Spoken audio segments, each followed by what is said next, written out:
Yeah. So there we go. Right now, we're doing an aftermath for Trump's victory, and so we can get out of this talk. And guess what? Other reactions from around the world. I'm gonna give you a brief stuff that you cannot even get on any media kind of company. Let's say uh, CNN or NBC or Fox. You can only get it right here. So uh, this is what you need to find out at the moment. Uh, it's like the FBI is actually on the lookout for Black Americans who no, it's not on the lookout for Black Americans, but it's on the lookout after Black Americans reported text that claim that they should be ready to go into slavery. So let me give you a brief. And this post came from somebody called Yolanda Grant, and this is what it says. Oh my goodness! I need to be able to read my comments right here. Okay, this is what it says. Black Americans across the United States have reported receiving racist text messages that threaten to send them to platforms to pick cotton, to plantations, not platforms. Sorry. Okay. Let me just restart this. Okay, this is what it says. The Black Americans across the United States have reported receiving racist text messages that threaten to send them to plantations to pick cotton. The Washington Post reported that the FBI and local authorities were investigating the offensive notifications, which were received by people in at least a dozen states. Wow, a dozen states of the United States. Can you imagine this is going on? Alice McCall, an 18-year-old student at the University of Alabama, told of a text saying a van would collect her to report to the nearest plantation. Her mother, later said the incident left her daughter shaken, describing the message as terrifying and expressing concern over an apparent increase in public racism. The FBI is aware of the offensive and racist text messages sent to individuals around the country and is in contact with the Justice Department, the agency confirmed in a statement. You see? So who is sending these text messages to the blacks, to the Black Americans? I have no idea. But your guess is as good as mine. Okay? Your guess is as good as mine. So,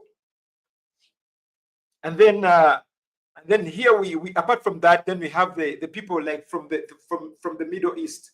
The Iranian president says that should America, whether it's under Trump, send in any warship close to Israel, it is going to bombard it with its hypersonic missiles.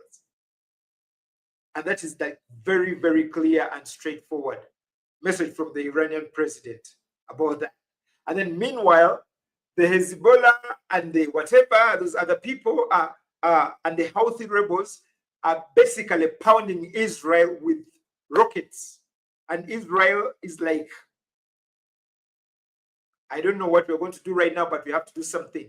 And then at the moment, it's apparent that when Netanyahu congratulated the president, the incoming president of the United States, the president Donald Trump, apparently, according to, do not take this, do not quote this, these are just allegations.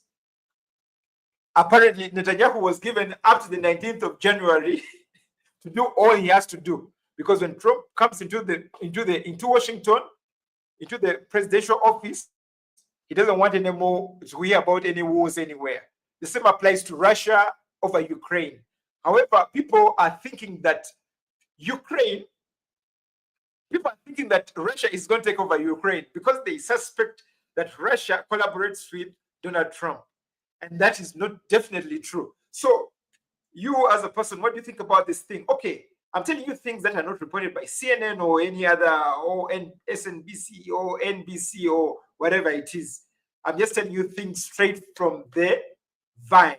And you, by the way, you can join in and into the link, into the comments, and you'll get a link right there that will join into the conversation. There's a link right there that you can tap in and join and be part of the conversation. Just tap into that link and you'll be part of this conversation. This thing is live. Let me just update our viewers to tap into the link.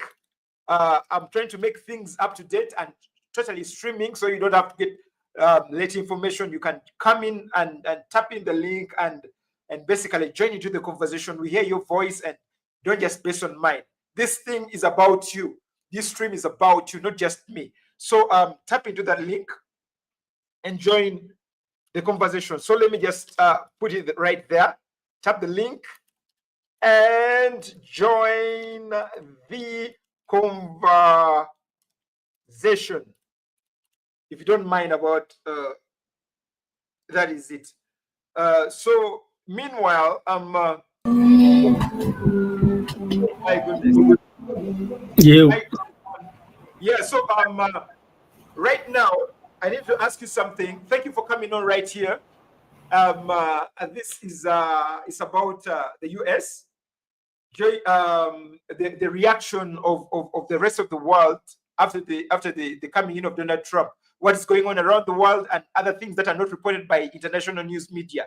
For instance, the slaves, the Black Americans are being threatened to go into slavery barely a week into the election of Donald Trump as the next US president, the elected US president. What is your comment on this? Is this just rumors? Is this just a threat? Is this just some kind of something to cause discomfort to the blacks because they voted for Bill Clinton overwhelmingly? Sorry. Wow, not Bill Clinton. Why am I thinking about Bill Clinton?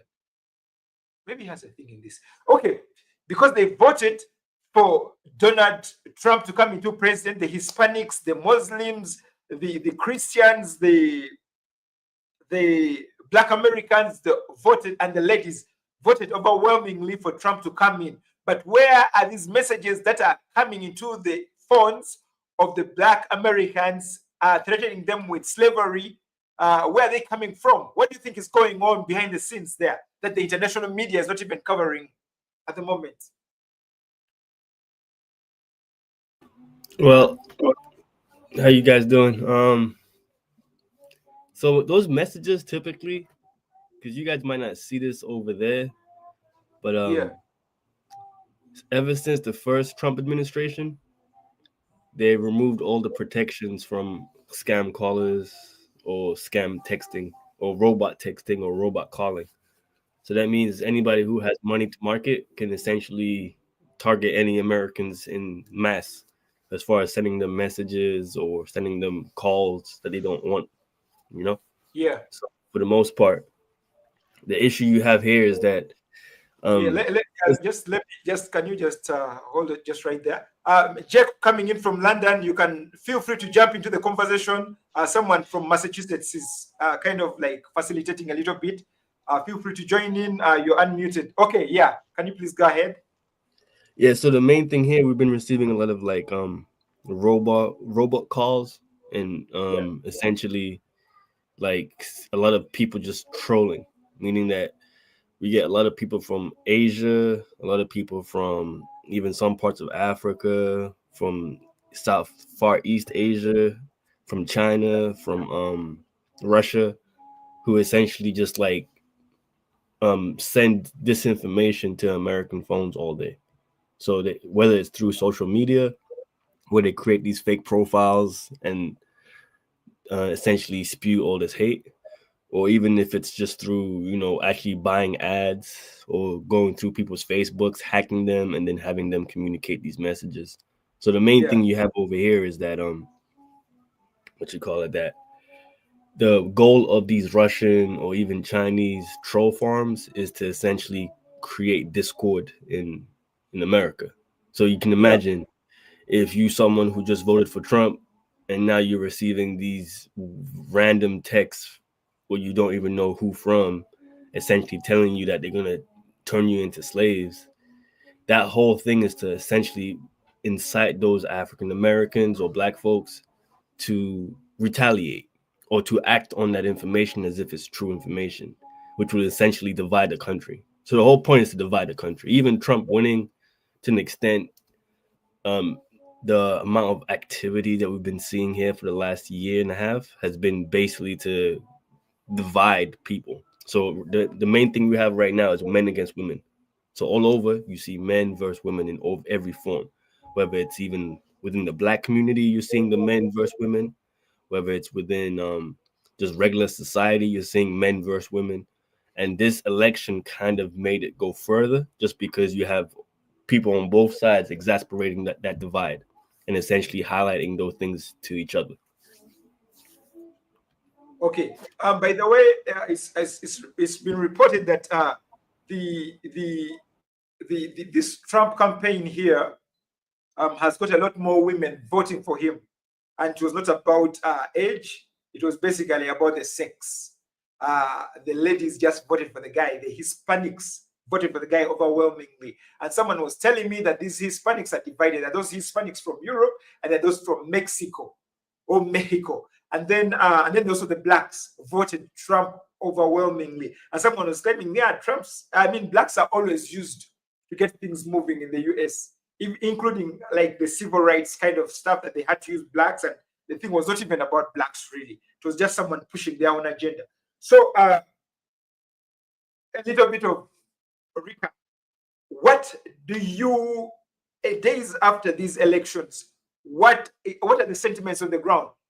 Were they misrepresented or they were represented? Well, so far, I live in Massachusetts right now, and Yeah, currently where I'm at, it's a quote unquote what they call a blue state, meaning that the majority of all the government legislators are all Democratic leaning in some form or fashion. yeah, So in this state, we would never be considered what they call a swing state. We have yeah, no power to make a decision at the presidential level simply because the majority of our state will always vote the same that it has in the last 30 to 40 years, which is Democratic.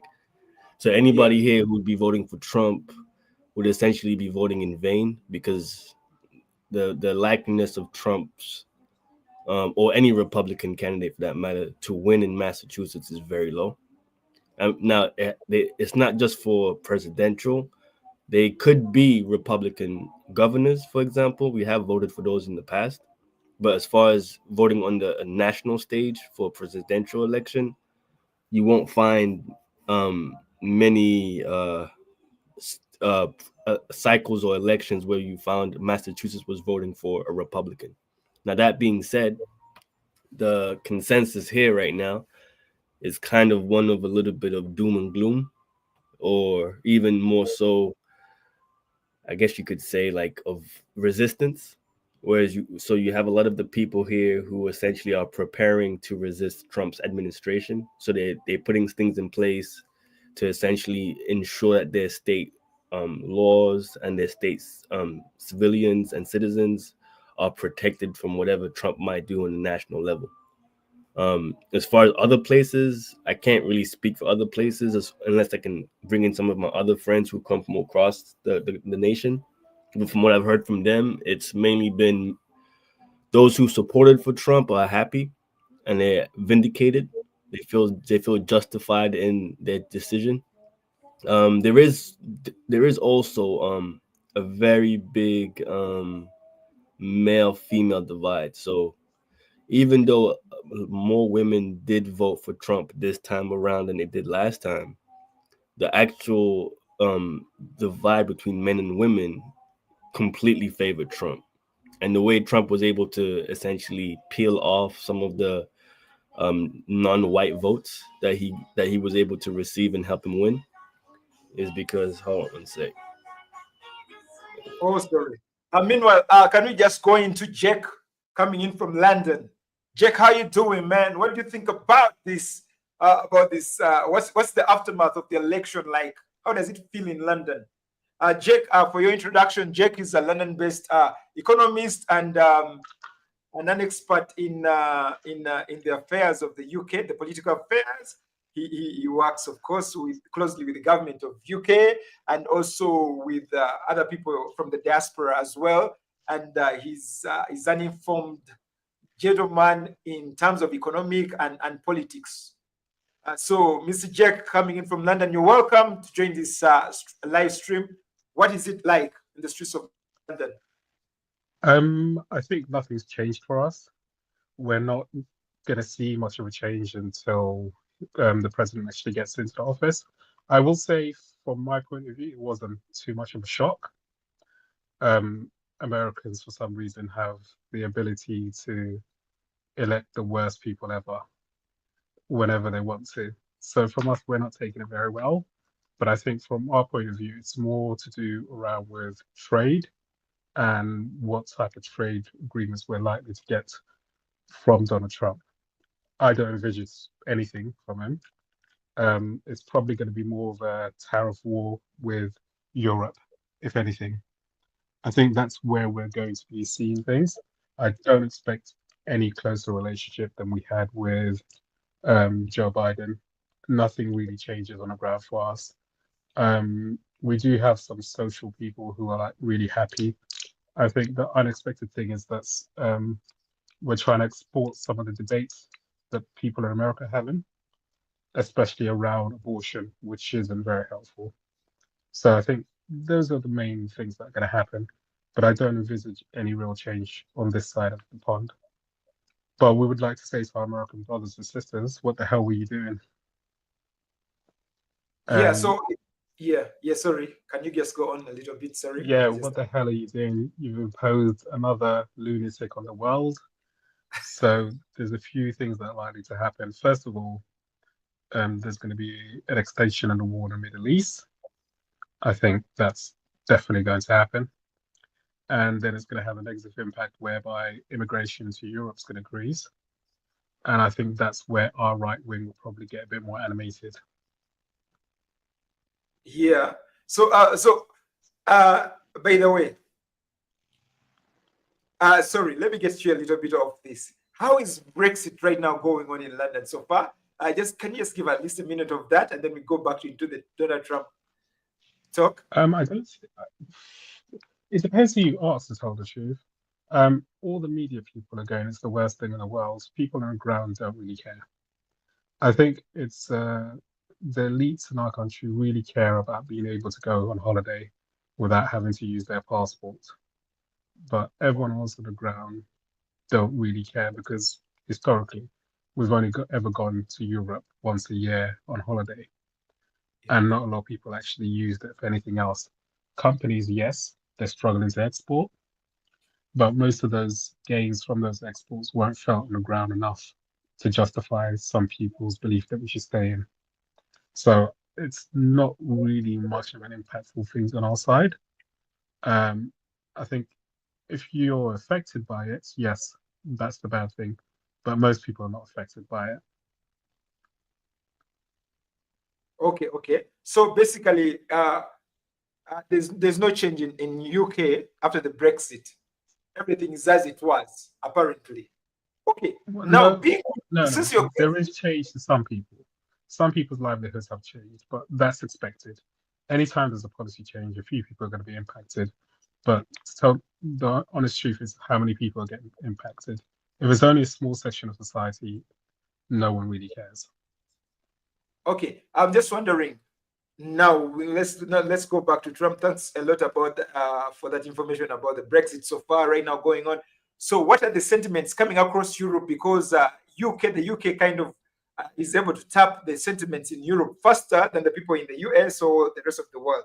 So what are the sentiments coming in from that you feel quaking through the rest of Europe into like when you talk to your friends who are involved in other governments across the Europe, like the UN and the IMF and stuff like that? What do they feel about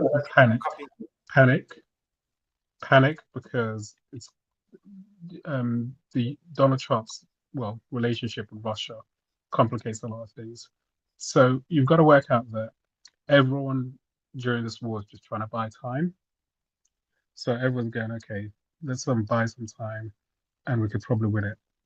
Ukraine thought they were going to win it straight away. With some time, they can pressure Russia to sit back, basically, and stop their war. But now that Trump's in, everyone understands that he's going to favor Russia. So Europe's trying to get the defense ready, build up an army, but there isn't groundswell of support for it. And because this has dragged on for more than a year now, the public are not that supportive anymore. So basically, the Europe is still, wow, there's a lot of uncertainty concerning the Russians, because apparently people are saying that Russia is going to take over Ukraine, and then they are going to spread through. Then Russia is going to try to claim more territory from Europe. I don't know. Is that the same feel? Is that the same sentiment in London as well? I think that's the sentiment for some people, but let's be brutally honest about it. Europe had a chance to have a peace deal with Russia some time ago. And I think the best way I can put it is, imagine you have a fight with your neighbor and you say, that door next door, none of us will bother that person. So we can't be friends with that person. We're not going to be trying to do anything with that person. And that's the agreement. And then the other side decides to go be buddy friends and go, okay, let's move in some of our stuff. So it's basically the person you hate moving in next door to you. And how do you react? And Russia's put in a predicament where it has to react because your neighbor's not really your friend anymore. They're no longer neutral in the fight they're having. So this is what it comes down to. Is your neighbor's no longer neutral? What do? You have to make sure that your neighbor's neutral. What do you do on the other side? You go, okay, well, we're friends now, and I have to protect my friend. But in your own household, there just isn't the support that you thought there would be to support your neighbor. There's not too much support apart from the media class. Okay. So I wanted to know something. What are the sentiments for the Africans living in the UK about Donald Trump's win? Do they really care about it? Does it really mean anything to them, or there's nothing about it? There isn't anything about it purely because it doesn't affect you. So there's no real impact for everyday Africans on the ground. Nothing that Europe does has any impact. It's not like we're going to be asked to go to a war. It's not like that we're going to be asked to do anything significant. The only thing is we'll probably have our taxes a bit higher, but it doesn't really affect anyone. I think the mood on the ground is that, well, nothing's changed. Okay, nothing has changed so far at the moment. Yeah.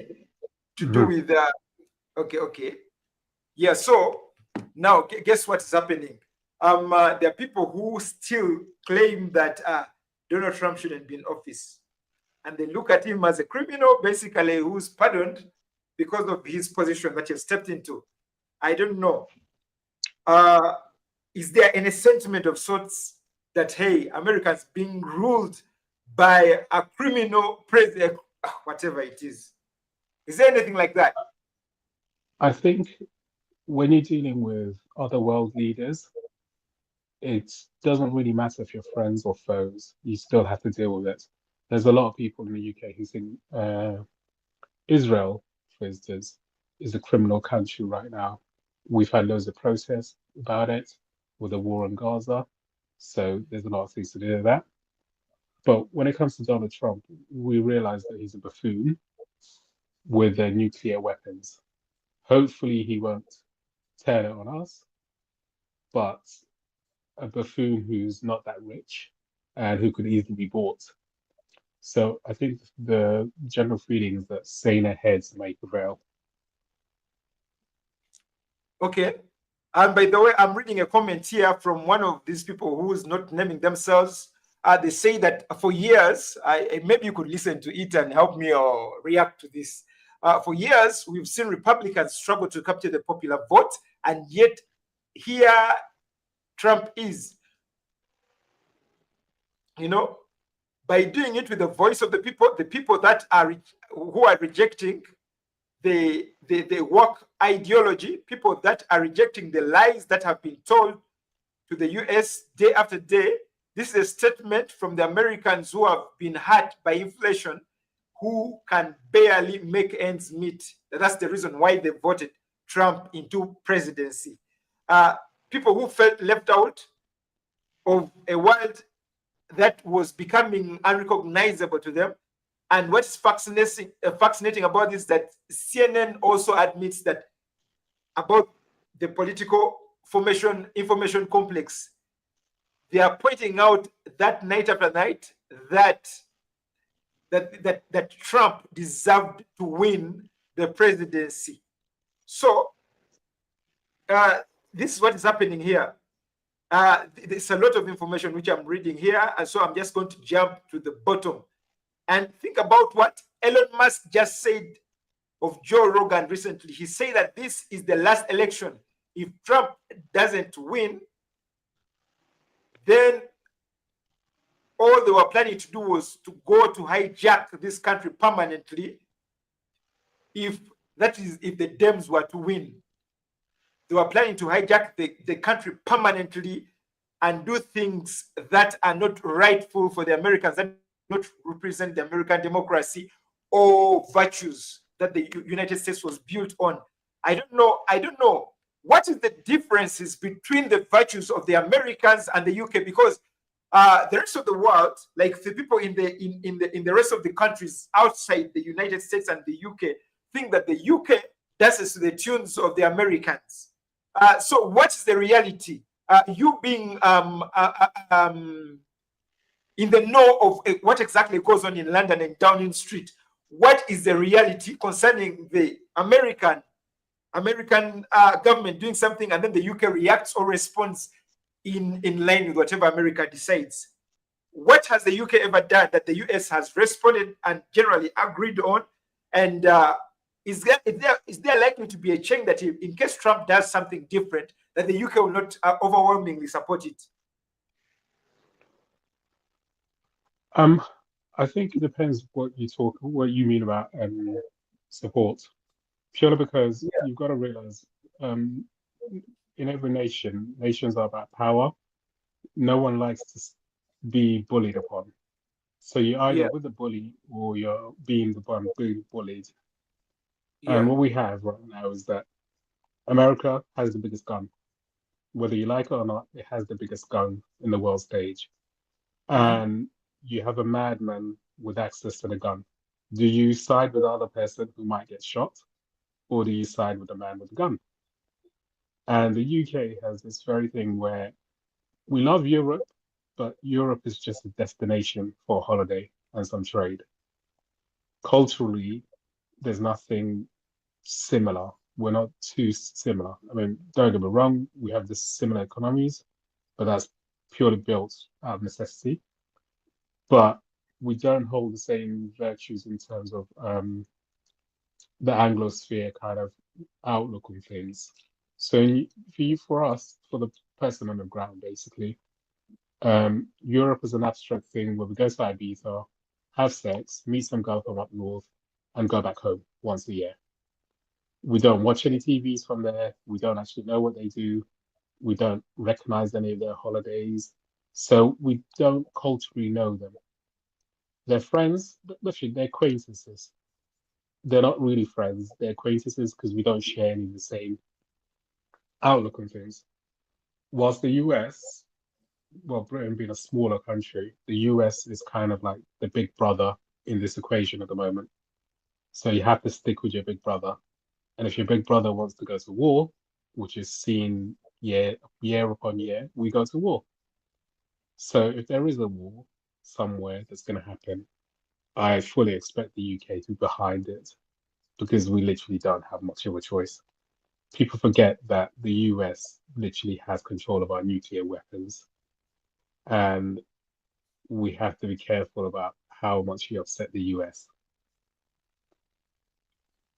Okay. So right now, let's tune to for the people of Africa. And before we go there, I need to give you some reports coming in from Africa. At the moment, African leaders are like, yeah, we welcome Trump. Why? Because they don't know what to expect, and they are apparently basing on the fact that Trump is going to act how he previously acted, like leave them to run their own affairs, apparently. So that is what is happening in the rest of Africa. That's a good strategy. Yeah. So, and they're saying how we congratulate Donald Trump for becoming the American president, and we are ready to work with the new American administration, and then see exactly what is going on in there, because they are basically claiming that that this is a new administration, so they don't want to base on the old administration. And they're likely, those who are dictators are likely to continue their dictatorial tendencies. And those who are basically running to Russia for help are still weighing in on whether to make friends with the US or to fall away or keep away from the rest of the US. And of course, there are also those, the business leaders who are presidents, whom people think are like they don't even know what they are ruling, because there are, as you'll notice, there's some African leaders actually who are basically just ruling Africa for the sake of making money. It's like a company. You understand? It's like a company. They don't rule the country because it's a political state, but they rule it more like it's a company. So that's exactly what is going on around in Africa. And I'm wondering concerning our American friend here who's tuned in, Mr. for the people of Africa, what is exactly probably Washington thinking about this whole thing? Because we have like about 5 minutes left for this broadcast. Well, so as far as Washington is considered, as far as are you talking about what Jake just said or something else? Yeah. No, well, yeah, so like right now, like Trump is, compared to the first term when he was in, has way more organization around him. Yeah. So you might find to see a less erratic Trump as you saw before. And also this time around, he won fair and square. There was no close margins where you can question who won or who didn't win. Okay. Because of that, there won't be no media push to kind of, essentially prove the media class wrong.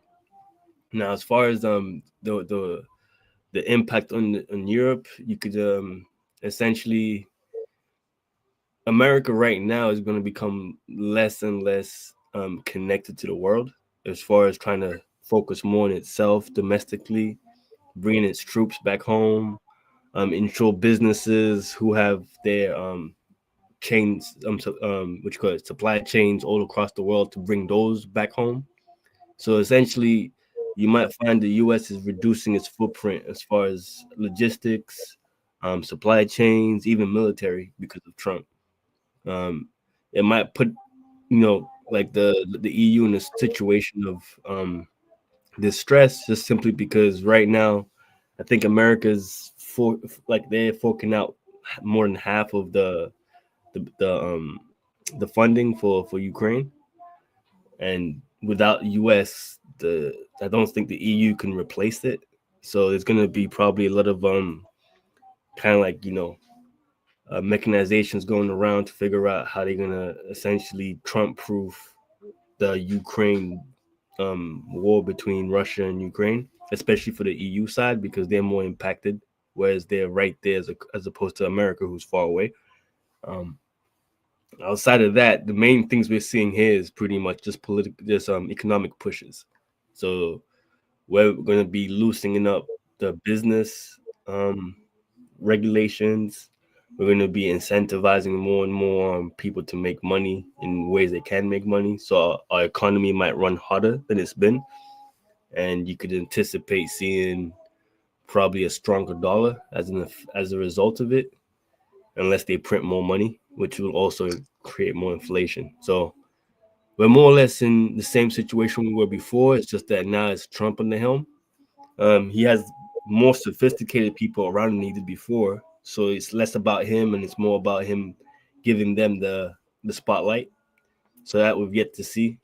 Right now, he's made Elon Musk more or less the he created a department called the Department of um I think it's the Department of for something efficiency of government efficiency. That's it, Department of Government Efficiency. So he's going to be tasked with the responsibility of ensuring that the government runs smoothly and efficiently.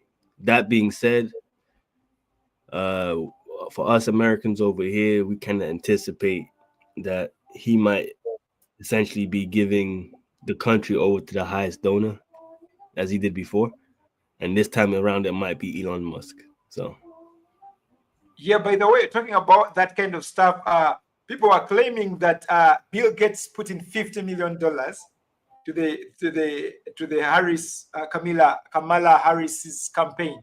Harris? Okay, Kamala's yeah, campaign.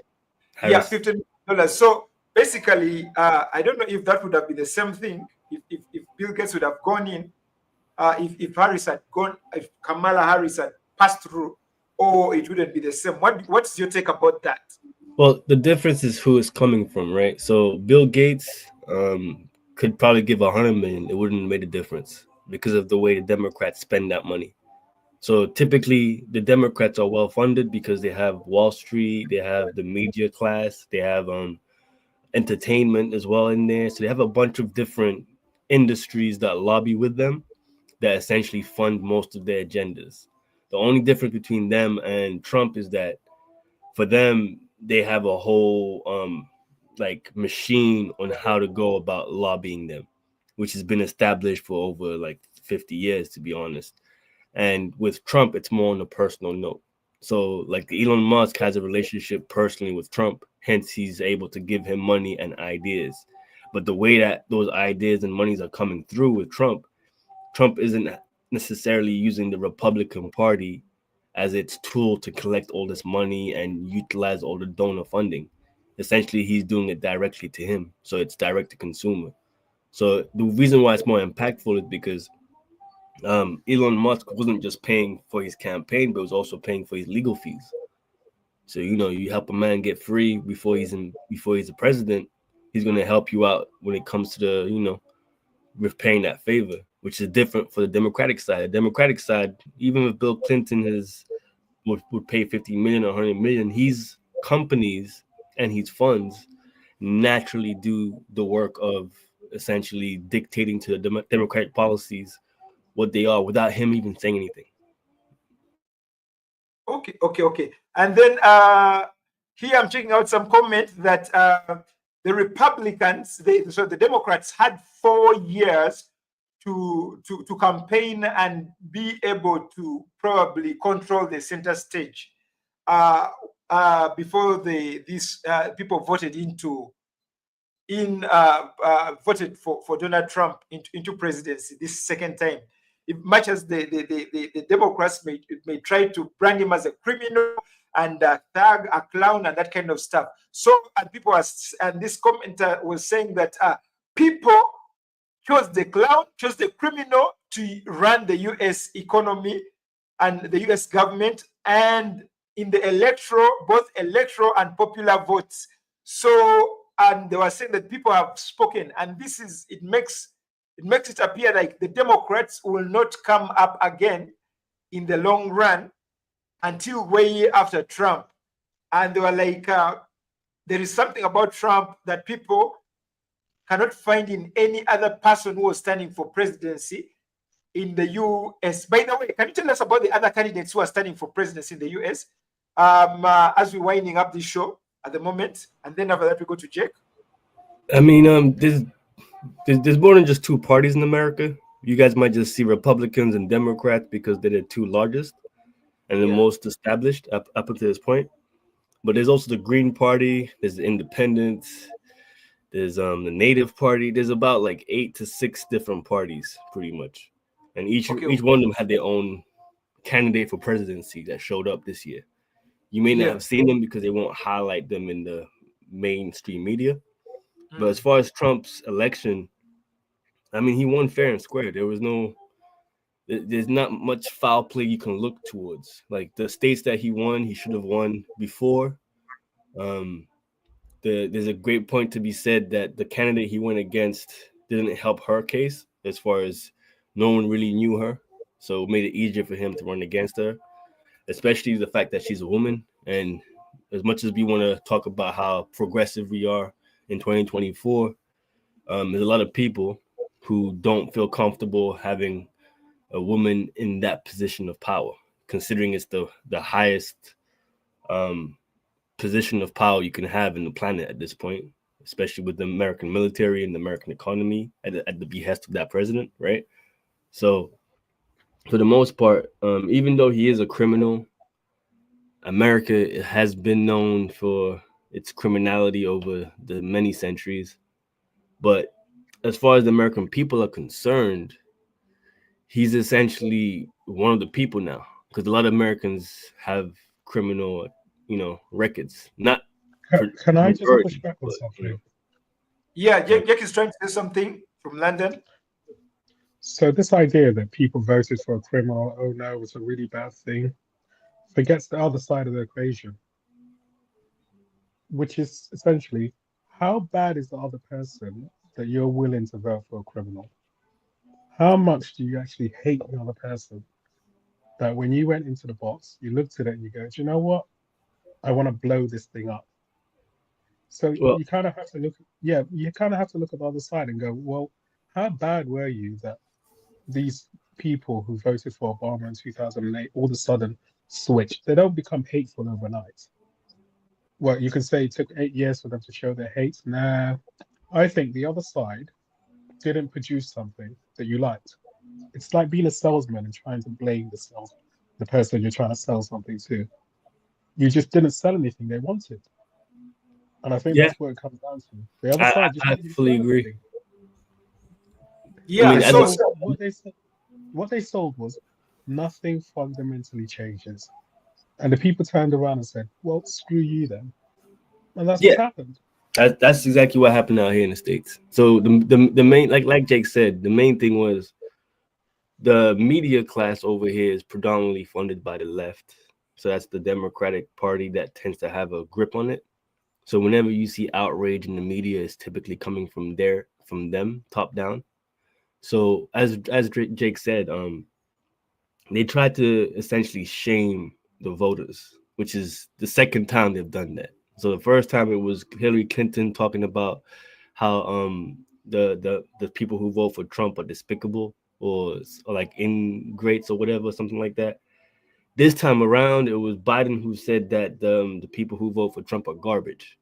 So the issue about American people is we're not really the brightest and the smartest, so to speak, but the one thing we have is choice, and we will exercise it, especially against whoever thinks they're gonna belittle us or dismiss us or bring us down based on our choices. So the issue with the Democratic Party again is that they never presented a reason for them to be decided. All they did was present issues and reasons for why not to choose Trump.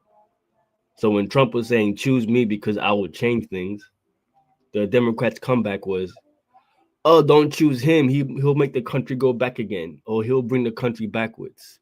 But they never really spoke to any of the things that he was talking as far as the grievances of what the regular people were going through. So right now, uh, again, like I said a few days ago, like $100 worth of groceries would last you maybe like a week. Now it won't last you even a couple of days. So you could see how much the money that you had before is not stretching as far as it used to. But then in the same breath, you hear the Democrats tell you that no, the economy is great, which makes no sense because how can the economy be great if I'm suffering and I put you in 4 years ago to change what was happening? So with Trump, what he's been able to just do is one, he can articulate the people's grievances and speak to it. Two, he's great at taking credit for things he hasn't done, and he's great at messaging. So when it comes to um, showcasing and giving people the confidence that he's a businessman, even though the facts are there that he has terrible business ventures and he's been a terrible businessman, he still is a better marketer than the Democrats are. So they will focus on minute ideas, minute minority issues that really don't affect the majority of the minorities, and then instead of giving the people what they ask for, they will essentially try to, you know, hoodwink you, so to speak, where they essentially lie to you with their media to make you believe that what you think you see is not what you see. Trump just pretty much told you, yeah, you saw that. This is what I see too. And with that, it made it easier for him to be voted in. His vote was pretty much just a protest vote on the established way of doing things that happened over here in America for the last 4 years. Yeah, actually, that is what a bit of what people are actually echoing from the rest of the world. And apparently that's why they all have hope in Trump. And whatever happens in the US is actually affecting the rest of the world. And when the US votes that way, the world is also with the US. By the way, that's one interesting thing. That's why this specific stuff was called, like I say that when America sneezes, the rest of the world catches a cold. Why? Because whatever happens in the US actually controls the rest of the world. And there is one more thing that was not kind of like shared. Sorry, that was not aired. It's like right now there was need for a superpower with a strong economy to balance, to kind of create a balance in the world, and which kind of stuff that America was kind of losing out on the foreign front. Because apparently people were looking at the democratic government as a coward, how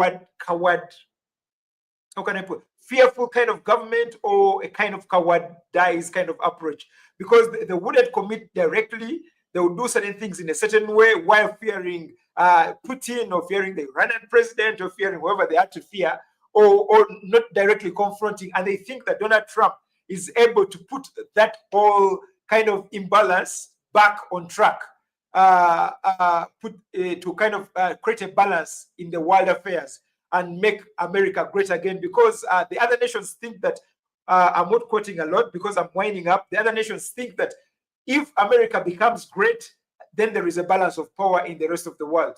And they don't have to kind of bend or kind of lean on to uncertainty and all these bricks kind of political swings and stuff like that. And what has built their trust is that if even the democratic states were able to vote overwhelmingly for Trump, they really think Trump is bound to kind of create a kind of positive a flow of things in the rest of the world. So everybody is basically anticipating and tired of the establishment, and they want something new. And they think this Donald Trump is different from the old Trump. They think this Donald Trump is one who listens to the people, who listens to the Hispanics, who listens to the blacks, who listens to the Afro-Americans, who listens to the immigrants who came into the country and they have the right papers or the documentation, and who's able to put things in order in the US, and who's able to make America great again. Because most of the rest of the world has been basically trading in the dollar. So when Donald Trump comes back and the dollar becomes great, they think the world economy is kind of also going to stabilize. Meanwhile, does any of you have anything to say as we before just shut this up? Jake, one more thing. Anything left out? I disagree with this whole it's going to make everything great again.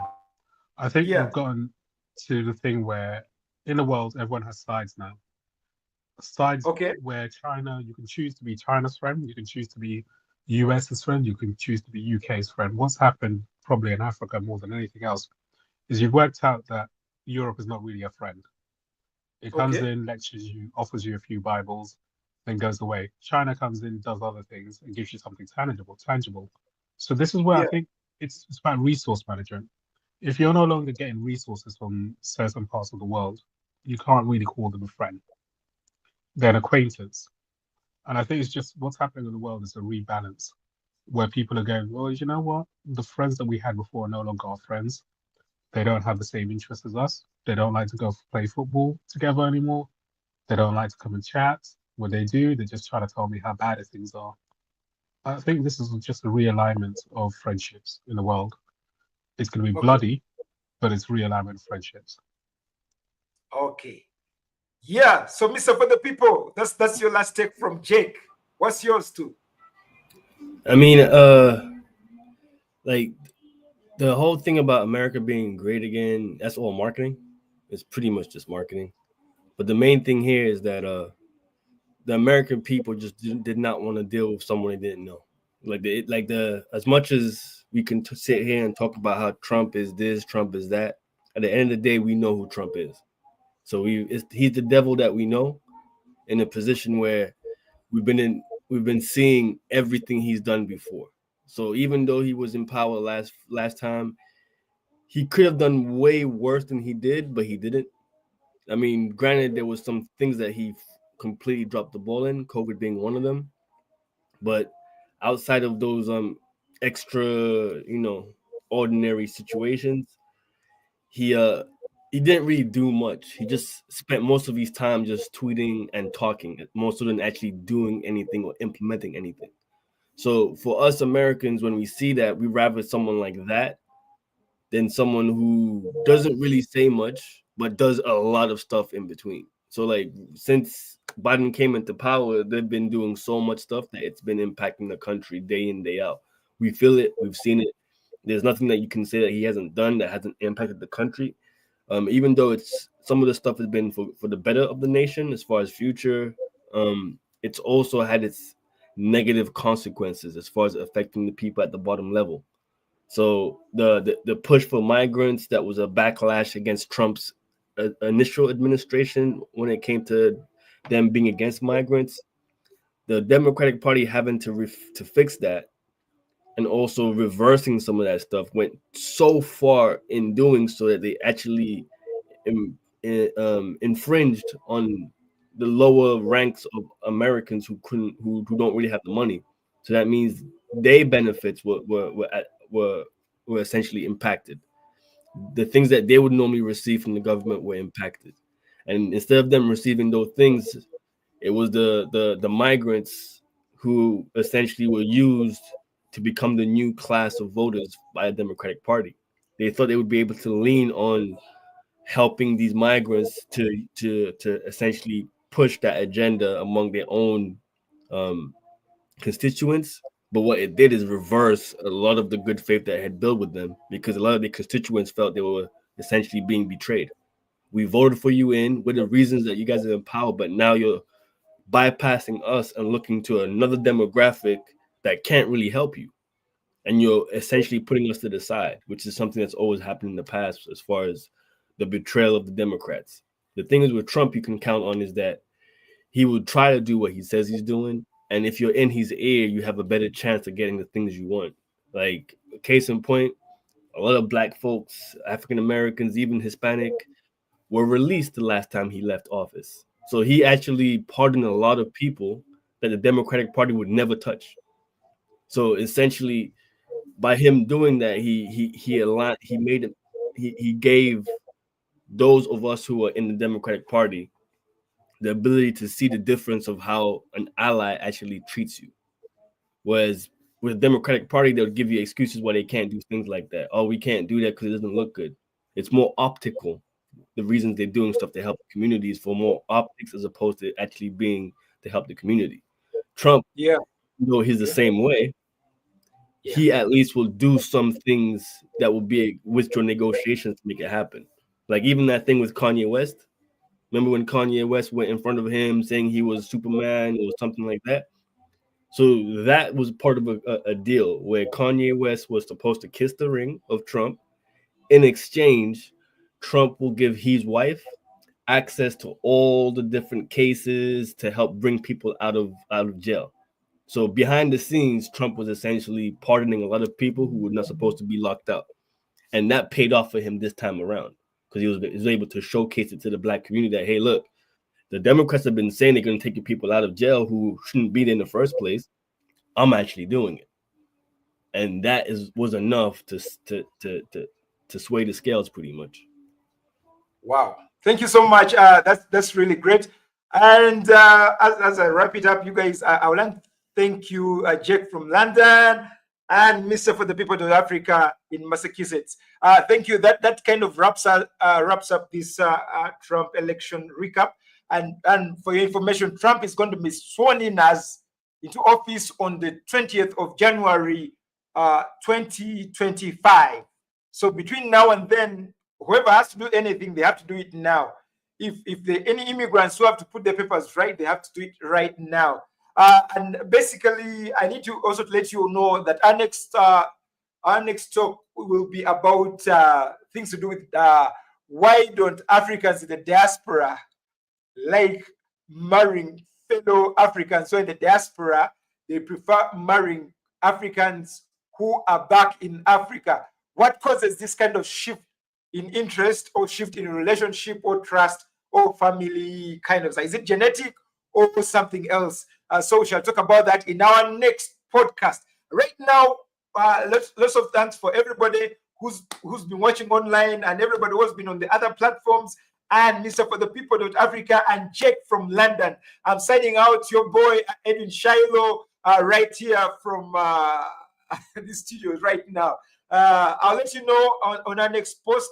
Keep on checking out our YouTube channel, Men at Work, Queens and Kings, and you'll have some interesting takes. We are going to also feature some Nigerians in our upcoming podcast of what is happening. There's something new happening in Africa, and Nigerians are spearheading it. Some kind of new wave that the world does not know, anybody does not yet know apart from us. So please be on the lookout and see what is coming up next. Thank you, everybody. Peace out. Lots of love and lots of power from the rest of us here in Africa. Have a nice evening, everybody. Have a nice day. Have a good morning, wherever you are, and a good afternoon, and a good night. Bye. I'm out of here. Yeah.